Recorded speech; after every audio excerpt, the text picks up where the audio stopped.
Hi everyone, I'm Mike Gora. Welcome back to my perfect playthrough of Final Fantasy VI Advance. Before we begin, let's do a quick recap over what happened last time we left off.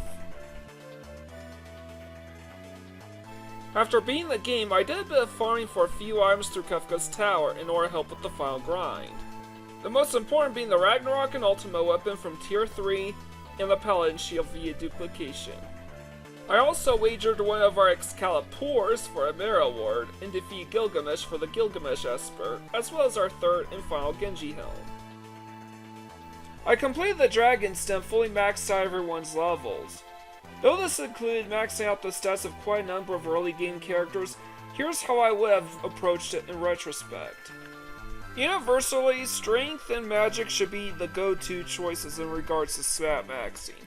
Your mileage will vary depending on the character, so here's how I'd break it down. Edgar, Cyan, and Mog should prioritize Strength and then Magic. Sabin, Strago, and Realm should prioritize Magic and then Strength. Terra, Celeste, and Gao can go either way, entirely up to you. And Setzer should prioritize Magic and then Speed. As his best weapon is the fixed dice and slot manipulation is busted, his strength stat is completely useless. Locke and Shadow, on the other hand, are dependent on the version of the game you're playing. For GBA and Steam players, they should prioritize strength first and then speed. Since we don't want them learning any magic yet, the best place to level them up would be in the Dragon's Den. Thanks to the boost option added in the Pixel remasters, you can still prioritize strength and then speed for Locke and Shadow. Just note, however, that the bonus content added in the GB and Steam versions are now gone. That means the +1 speed bonus from Odin is the only way to boost your character's speed stats up. It does make the speed stat that much less useful, but in terms of helping out with the Colosseum farming, it's an absolute godsend for these characters. SNES and PlayStation players, on the other hand, are basically screwed.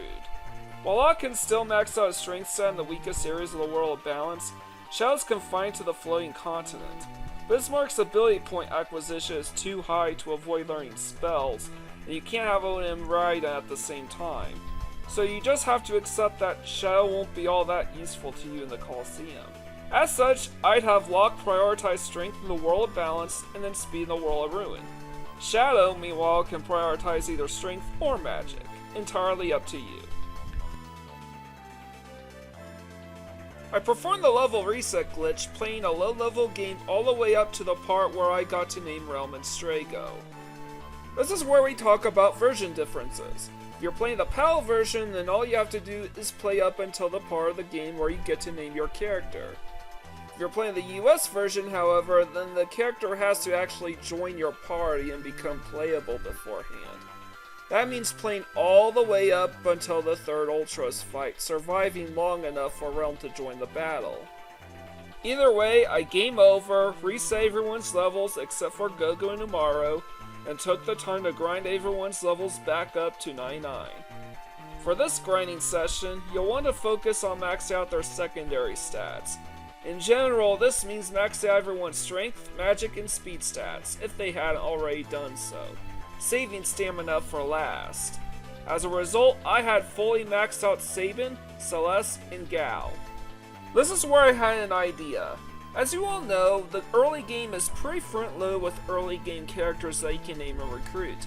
Since I'm playing the PAL version, that means by the time that I make it all the way to South Figaro and talk to Shadow, I would be able to reset the levels for Terra, Locke, Mog, Edgar, Sabin, and Shadow with a game over.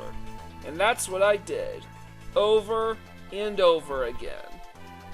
Thanks to Valgarma and Leviathan's low acquisition rates, I used this to my advantage to easily max out Locke and Shadow's magic and stamina stats in the Dinosaur Forest without learning any magic.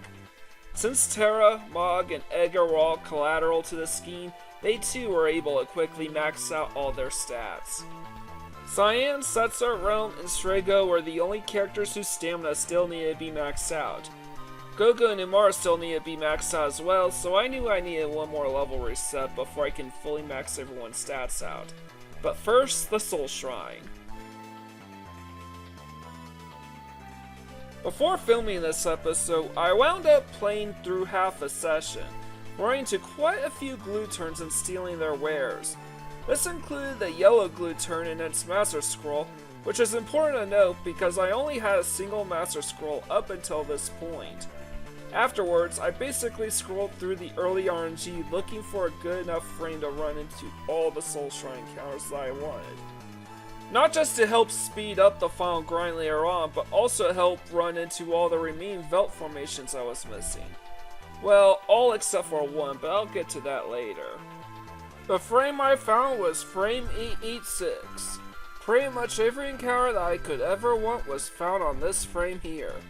We had Heavy Armor Corporal 2 for the Velt, Death Warden for the Velt, Russo and Beelzephon for the Velt, 2 Gigantos for the Velt, Data Lessenarium to morph into Thornlets, 2 red glue turns to steal Soul of the Massa, a yellow glue turn to steal Master Scroll, Angler Whelk, which drops 2 Dragon Claws, number 128 to steal Kazakiri, in which drops a tent, Master Toneberry, which drops Gladius, Brachiosaur to steal ribbons, Gamma to steal Air Anchor, Plague, which drops Angel Brush, very important for later, Dual Armor to steal chainsaws, the Elemental Dragons and their drops, the Behemoth King, which drops 2 Behemoth Suits, Samurai Soul, which drops Master Scroll, Magic Master, which drops Mega Elixir, Hidon to steal Thornlet, Neslug, which drops Gungnir, also very important, the Warring Triad and their steals and drops, and the Redux Dragons and their drops. In total, this frame accounts for 4 out of 5 missing Velt formations missing, and a whopping 33 out of 56 remaining items to grind. I'm still missing the Obarazuki, Flame Shield, and Ice Shield, so I'll need to take those 3 items into consideration later. I performed another level reset, this time incorporating speedrun strats mixing in with overnight Leather River farming to blast my way to the World of Ruin, recruiting Celeste, Edgar, Setzer, Mog, Umaro, and Gogo. I let my party get crushed inside Zonier's belly and respawned right here outside of Mobliz. And that's where we last left off. 14 characters to max out, 56 items to farm, 1 rage to learn, 1 formation to acquire, 1 bestiary entry to obtain, and 2 characters who still haven't learned a single spell throughout this entire game. And that's the recap. Sorry it took so long, but it's been an awfully long time since the last upload back in July 31st of last year, so I needed to go over all the important details that will be relevant when I go over the final grind. Next time, we're taking on the prelude to the grind itself. I hope this was an informative video. Please leave a like, comment, and subscribe to my channel. I greatly appreciate it. With all that out of the way, this is Mike Gordon, signing out.